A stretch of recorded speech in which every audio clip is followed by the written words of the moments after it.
This Family Life News podcast is made possible by the support of listeners like you. Next on the 5 o'clock report. $2,000 to kidnap them, $10,000 to kill them. The Senate isn't coming back until late this afternoon. I give it a 50% shot of happening because Israel feels the pressure from the U.S. and Hamas feels the pressure from Qatar, from Turkey. Freedom from government censorship is so important that they are willing to put everything on the line. Now, let's go to the newsroom. Good afternoon and welcome to the broadcast. I'm Family Life News anchor Sarah Harnish.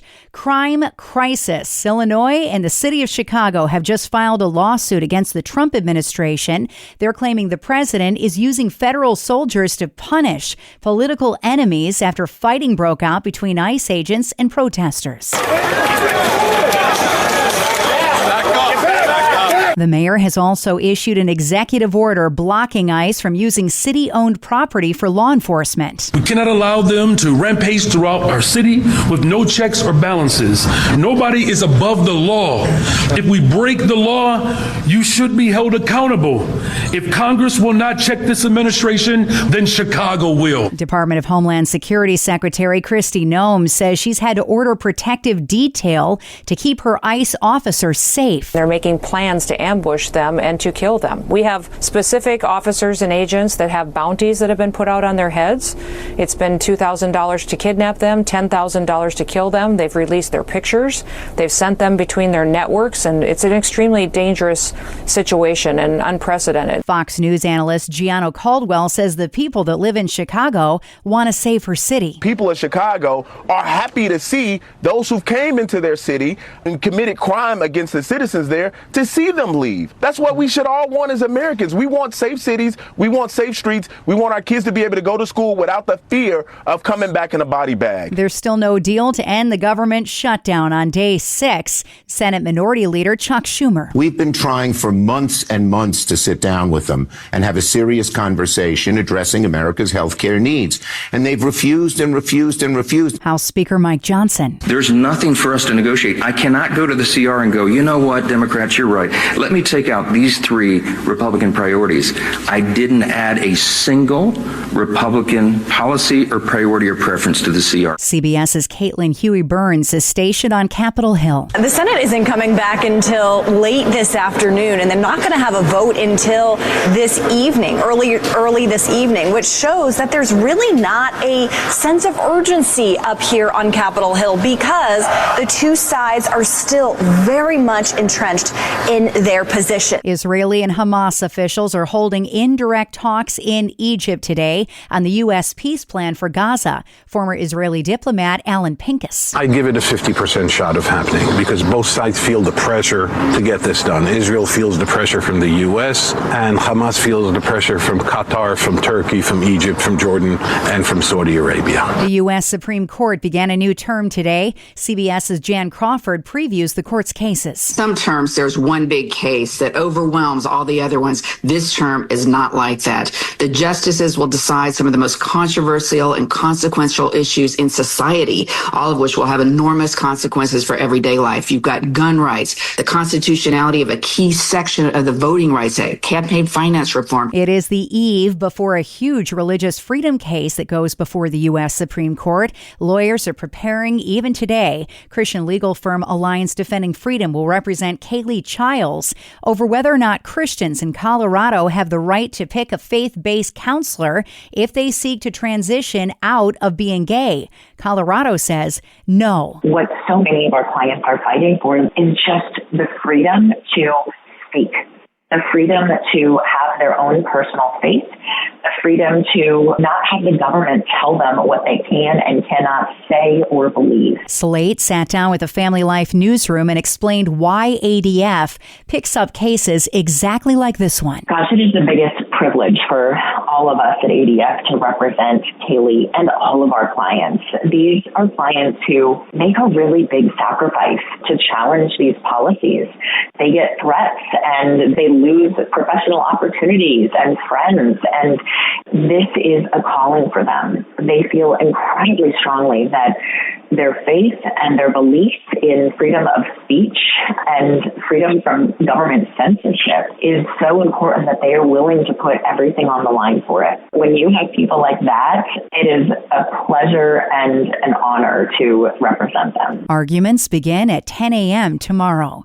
Still to come on the 5 o'clock report, rain is finally in the forecast. Thousands of homeschoolers are taking part in Civic Engagement Week in New York, and Strong Memorial gets an upgrade. Those stories after weather.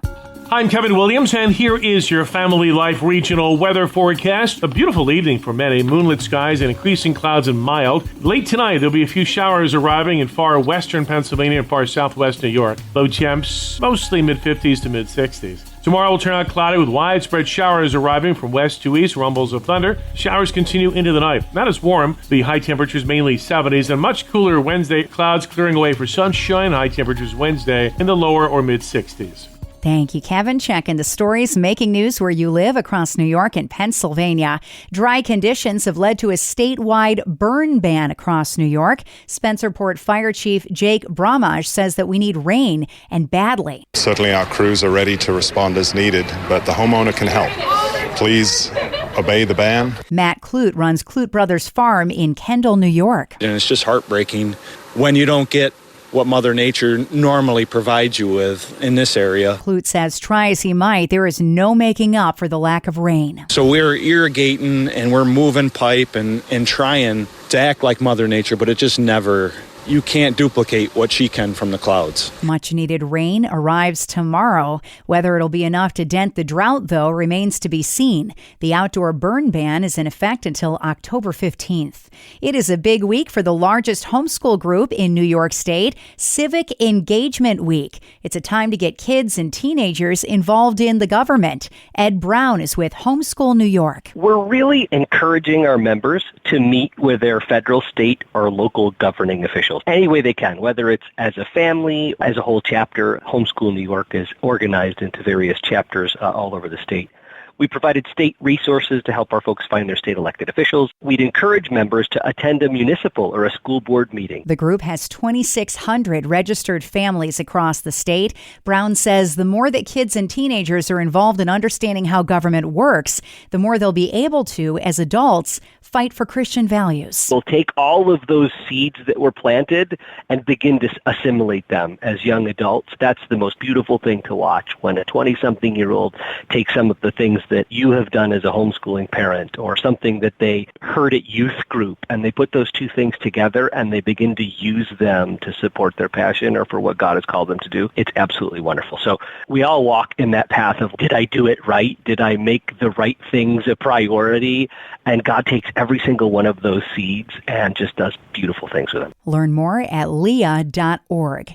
A bill in the Pennsylvania legislature would treat pets like children in divorce proceedings. Seth Kaplan with ABC 27 says when breakups happen, it's a major issue. Who gets to keep the animals? You know, in some cases, one person does have more of a bond.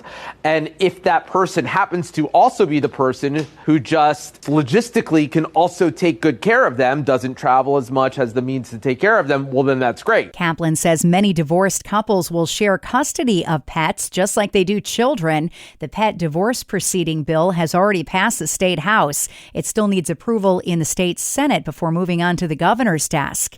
And a milestone has been reached in the expansion of a Western New York hospital. The final steel beam was lowered into place today atop the expansion of the emergency department at Rochester's Strong Memorial Hospital. The $50 million expansion will triple the size of the hospital's current emergency room with a 9-story inpatient tower housing 112 beds. Strong president and CEO Kathy Perinello tells WROC. Often patients wait in the emergency department because they can't get to a bed in the hospital. So not only does this create an enlarged emergency department, it also creates those inpatient beds so patients that need to be admitted can get up to an inpatient room. The first phase of the expansion is set to open in 2027, the last in 2029. And 6,500 runners from 48 states and nearly 20 countries took part in Sunday's Wine Glass Marathon in Steuben County, New York. Dennis Ryan of New York City won the men's division women with a time of 2 hours, 25 minutes. Sadie James of Sayre, Pennsylvania, won for the women with a time of 2 hours, 48 minutes. She tells WETM-TV. It was really special just kind of like string it all together and race it. And even when I was like really struggling, I was trying to remind myself like, you've wanted to do this, you got to race the wine glass. It's been on my bucket list. So it was a beautiful day out there. The volunteers were awesome. Crowds were great. So it's a great, good day overall. The 26.2-mile race from Bath to Corning celebrated its 44th anniversary this year. Next at 5, Dr. Ralph Kerr with the Teaching and Learning Institute. It is Issues in Education. Let's listen in. Discipline, it's a never-ending challenge that our schools are facing, this lack of respect. What advice, Ralph, would you give teachers who are constantly struggling with unruly or disruptive behavior in students? Well, this certainly is a big problem, and it starts at the home. Sometimes when I see the way that young people talk to their parents, and their parents let them get away with it, it's not a surprise, really, then that carries over to school. I guess I'd break it down kind of into two sections. First, in the elementary schools where a teacher may have 20 or 30 students at the most, certainly developing relationships with the parents through conference days and then contacting the home if there's an issue is a good place to start. For middle and secondary schools where they may have upwards of 100 students that they're dealing with, that's a lot tougher because you really don't have enough time with the students to build much of a relationship. If the middle or high school students are involved in athletics, it's a great idea to just cozy up to the coach of the sport that they're into and talk with the coach about the issues they may be having, because often the coach has a special relationship with a student and may be able to help the teacher if they're aware of the fact their student athlete is giving the teacher some flack. You can subscribe, listen to, and share Issues in Education and all of Family Life's original podcasts at Apple Podcasts, Spotify, YouTube, or at familylife.org. Housing affordability is becoming a major challenge for many first-time buyers. Hi, I'm Rob West with today's Faith and Finance Minute. Rising home prices and higher interest rates have made it harder than ever to enter the housing market. What might have been within reach a few years ago now often comes with significantly higher monthly payments, stretching budgets thin. While there's no quick fix, wisdom and patience are key. Take time to evaluate your finances, count the costs, and avoid overextending yourself. Homeownership is a blessing, but it's not worth sacrificing your financial stability. If buying a home isn't realistic right now, renting isn't throwing away money. It provides stability and flexibility, often keeping your budget healthier. Connect with a certified Kingdom advisor who's been trained to deliver financial advice that aligns with your Christian values by visiting our website, faithfi.com. Coming up on the 5 o'clock report, what do 9 kids, a collection of hats, and a Buffalo Bills quarterback have in common? That story after weather. I'm Kevin Williams, and here is your Family Life regional weather forecast. Changes are ahead weather-wise. Our spell of warm, dry days will be coming to an end. The arrival of a cold front will bring showers tomorrow and tomorrow night, some thunder as well, and then much cooler air with clearing skies expected for Wednesday.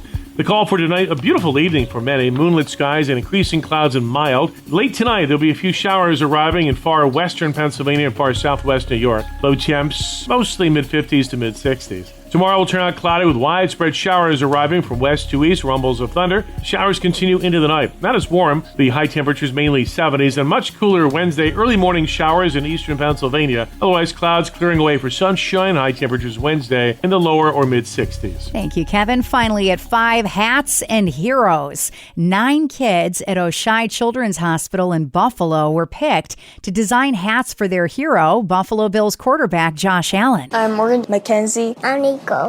I'm 5 years old. At every home game this season, Allen is wearing a cap with each of the kids' designs. And then those hats are being auctioned off to benefit the Patricia Allen Fund, Josh's charity that benefits critical care teams at the hospital.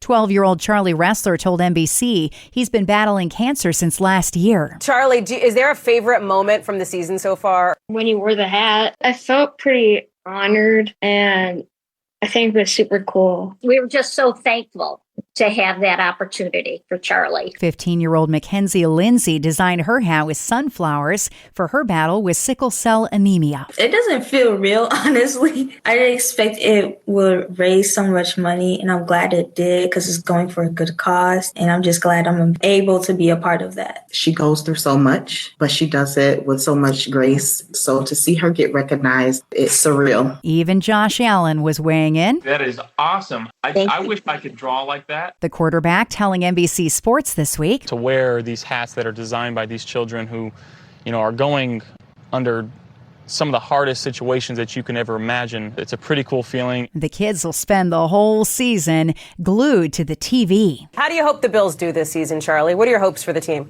I hope they win the Super Bowl. Go Bills! Go Bills! And that's the world that we live in for Monday, the 6th of October. I'm your host, Sarah Harnish. Our fall 2025 Share-a-thon kicks off tomorrow. We'll resume the full 5 o'clock report next Monday on Family Life. Thank you for listening to this Family Life News podcast. If you've been encouraged by what you've heard, please share it with others and click the subscribe button to automatically receive future episodes. Family Life is a listener-supported ministry. Podcasts like this are made possible by your financial partnership. Find out more at familylife.org.